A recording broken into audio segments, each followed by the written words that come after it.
Selamat pagi Ramadan. Saya dari kelas 7I yang akan menjelaskan apa itu berpikir komputasional. Jadi di sini berpikir komputasional dibagi menjadi 4, yaitu representasi data, algoritma, optimasi penjadwalan, struktur data. Apa itu berpikir komputasional? Apakah kalian pernah memikirkan perbedaan antara pembuatan biskuit atau kue yang dibuat di rumah masing-masing dan biskuit dalam kemasan dengan merek tertentu yang dijual di warung atau di toko swalayan? Mari kita lihat sekilas perbedaan proses pembuatan biskuit tersebut. Jika kalian mau membuat biskuit atau kue untuk anggota keluarga di rumah yang terdiri atas 2 orang, kalian cukup membuat biskuit tersebut di dapur dengan peralatan yang ada di rumah. Lain halnya dengan beberapa ibu lain yang membuat biskuit dalam jumlah yang cukup banyak untuk dijual dan menjalankan usaha mikro kecil menengah atau UMKM. Ibu-ibu tersebut tidak membuat kuenya di dapur rumah yang kecil dengan peralatan seadanya, melainkan mereka memerlukan tempat dan beberapa peralatan yang baik canggih dibandingkan dengan peralatan yang kalian gunakan untuk membuat kue di rumah. Untuk menjalankan UMKM, membuat dan menjual biskuit, ibu mengerjakan pembuatan biskuit tersebut bersama-sama. Hal yang berbeda lagi terjadi pada proses pembuatan biskuit yang ditujukan untuk diproduksi secara massal dan dalam jumlah yang sangat besar. Biskuit tersebut dibuat dan dikemas dengan mesin di pabrik gambar.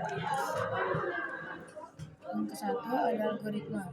Menurut kalian, apa arti pola? Pola dapat digunakan untuk mendefinisikan sebuah bentuk atau struktur yang tetap. Dalam mengerjakan berbagai kegiatan, terkadang kita harus mengikuti pola atau aturan tertentu. Misalnya, seorang siswa diperbolehkan mengikuti ujian jika membawa kartu bukti peserta ujian, atau seorang peserta pertandingan olahraga diperbolehkan mengikuti pertandingan jika sudah menyerahkan formulir pendaftaran dan lolos dari pemeriksaan kesehatan. Yang kedua ada optimasi penjadwalan. Dalam kehidupan sehari-hari, terkadang kita perlu mengatur jadwal untuk berbagai kegiatan. Misalnya dari pukul 07.00 sampai pukul 12.00 kita di sekolah. Setelah sekolah ada beberapa kegiatan yang bisa kita ikuti, misalnya mengerjakan PR, belajar musik, belajar memasak, bermain bersama teman, dan lainnya. Dengan demikian, kita harus bisa memilih kegiatan mana saja yang akan kita lakukan pada hari tertentu dan tentunya kita perlu juga mengatur jadwal agar kegiatan-kegiatan tersebut tidak bertabrakan waktunya. Dalam mengatur rangkaian pekerjaan, terkadang ditemukan ada 2 atau lebih pekerjaan yang dapat dilakukan secara paralel. Misalnya, ketika kalian akan mengerjakan PR, ibu meminta bantuan kalian untuk mendidihkan air yang berada pada sebuah panci besar. Kalian dapat menyalakan kompor dan menaruh panci berisi air di atas kompor tersebut. Tentunya, kalian tidak perlu menunggu air tersebut sampai mendidih terlebih dahulu baru mengerjakan PR. Kalian bisa mengerjakan PR selagi menunggu air tersebut mendidih. Ingat, jangan keasikan mengerjakan PR sampai air habis karena terlalu lama mendidih.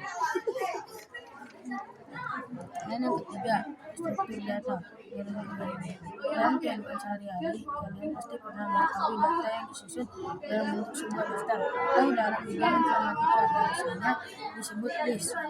Contoh, daftar belanja ibu yang dibawa ketika ibu akan ke pasar, daftar siswa dalam sebuah kelas. Daftar tersebut ada yang memiliki keturutan dan ada yang tidak. Daftar nama siswa dalam sebuah kelas mungkin tersebut berdasarkan alfabet.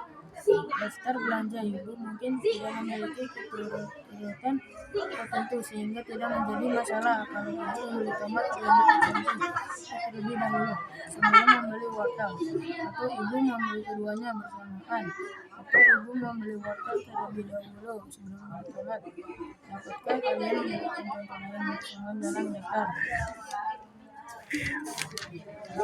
Dan yang keempat, representasi data. Dalam kehidupan sehari-hari, seringkali kita dihadapkan pada banyak pilihan.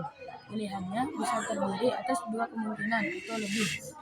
Jika hanya terdiri atas 2 kemungkinan, biasanya jawabannya adalah ya, tidak sebagai contoh. Apakah hari ini kalian makan roti? Ya, itu tidak. Apakah kemarin turun hujan? Dan tersebut berbeda dengan pertanyaan, apa warna pesawat kalian?